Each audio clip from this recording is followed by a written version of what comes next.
ငါဟာလို့ပစ္စည်းတစ်ခုကိုငါဟာလို့အတိမတ်ပြုလိုက်တာနဲ့တပြိုင်နက်ကိုဟာလို့သတ်မှတ်လိုက်တာနဲ့တပြိုင်နက်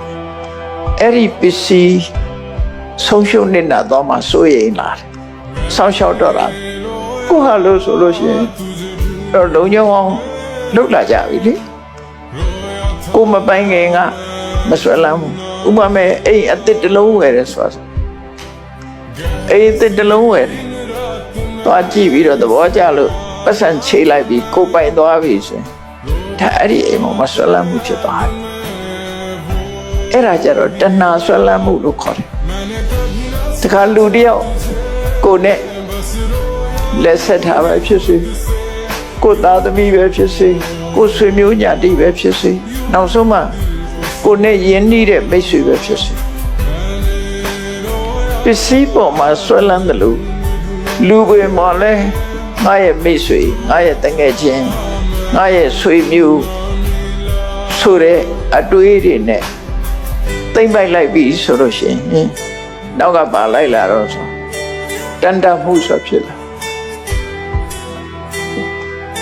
တန်တမှုတွေဖြစ်တယ်သူနဲ့ပတ်သက်လာတဲ့အခါကျတော့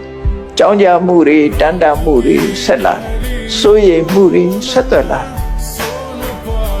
ကိုမသိတဲ့လူတယောက်ဘယ်သူမှမစိုးရိမ်ကိုမပေါ်မပိုင်တဲ့ပစ္စည်းတစ်ခုတွေ့လဲဘယ်သူမှမစိုးရိမ်နော်စိုးရိမ်တယ်ဆိုတာတွေဟာသိမ့်ပိုက်ထားပြီးတဲ့နောက်မှာဖြစ်တာလေကြီးပဲကောအကယ်၍ကိုကအဲ့ဒီအိမ်ကိုရောင်းပလိုက်ပြီးဆိုလို့ရှိရင်အဲ့ဒီအိမ်နဲ့ပတ်သက်မှုကိုကမရှိတော့မရှိတဲ့အခါကျတော့တန်တမှုကပျောက်သွားပြန်လွတ်သွားပြန်ဒါစဉ်းစားကြည့်လိုက်ဒီတိုင်းပဲကုန်လူချင်းမှလည်းတယောက်နဲ့တယောက်မတည့်လို့ခွဲခွာလိုက်ကြပြီဆိုလို့ရှိရင်တန်စင်ပြတ်လိုက်တာနဲ့မပူပန်တော့ပြန်ဘူးအဲ့ဒါဟာမြတ်စွာဘုရားဟောတဲ့တရားရဲ့လက်တွေ့ကြတဲ့သဘာဝတွေပဲ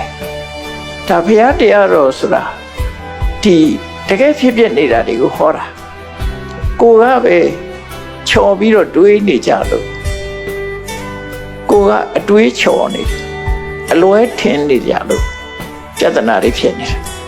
မြတ်စွာဘုရားတရားရိုးရိုးရှင်းရှင်းလေးပဲဟောတာလူသဘာဝအတိုင်းပဲဟောတာလောကကြီးမှာဒုက္ခပေးနေတာလွဲမှားတဲ့အမြင်ကြောင့်လည်းဒုက္ခပေးတယ်သင်္ကုတ်တူကိုတရေလို့ထင်တာလွဲမှားတဲ့အမြင်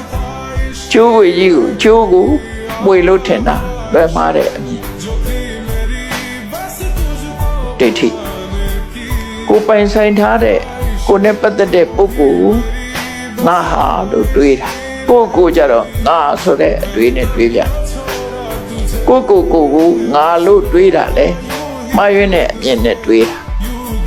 တကယ်ကတော့သဘာဝတရားတသက်များတာဖြစ်တယ်ခံယူချက်ကိုအဲ့တိုင်းထားကို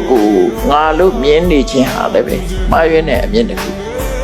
သင်္ကုတ်တူကိုတရေလို့မြင်တဲ့ပုံစံမျိုးပဲသဘာဝတရားတသက်ကိုသဘာဝတရားလို့မမြင်မဲနဲ့ငါလို့မြင်နေခြင်းဟာဒိဋ္ဌိရဲ့အမြင်သာဖြစ်တယ်ဒိဋ္ဌိရဲ့အမြင်သည်ဆွဲလန်းသွားသည့်အတွက်ကြောင့်ကိုပေါ်မှာဆွဲလန်းနေသည့်အတွက်ကြောင့်စိုးရိမ်တော့တာတွေဖြစ်လာတယ်အဲ့ဒါကြောင့်မို့မြတ်စွာဘုရားဟောတဲ့ဥပါဒာပရိတတနာအဲ့စကားလုံးလေးကိုမှတ်ထားဖို့လိုတယ်နော်ဥပါဒာဒိဋ္ဌိအမြင်နဲ့မာယွင်းစွာရှုမြင်မှုတဏှာအမြင်နဲ့သိမ့်ပိုက်မှုဆိုတဲ့ဆွဲလန်းမှုနှစ်ခုကြောင့်ပရိတတနာတန်တမှုတွေဖြစ်လာရတယ်